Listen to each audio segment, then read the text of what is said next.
Good morning mga be. Today is Sunday. Magsisimba kami ni Buniknek. And so ayan. Kasi alam nyo ba, ang simbahan dito sa amin is super lapit lang. Ayan, walking lang from the house hanggang dun. Ay, dun lang, di ba? Tatamarin ka pa bang magsimba kung lapit-lapit ang simbahan nyo? Ayan, tapos si Buniknek ko, tingnan nyo. Outfit. Nakasandal ako. Gumaya din siya. Sabi niya, Mama, I want also sandal.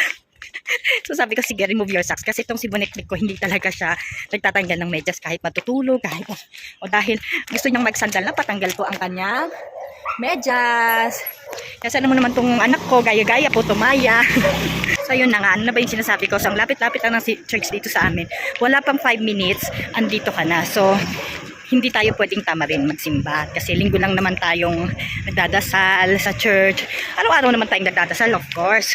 Siyempre naman, everyday tayong nagdadasal, hindi yun mawawala. Pero I mean, yung pagbisita sa church is once a week lang naman. So, ito na siya. Ayan. Lapit ng church namin. So, ayun. So, papasok na muna kami ni Buniknek para makapagsimba. At siya, nasasanay na rin siya.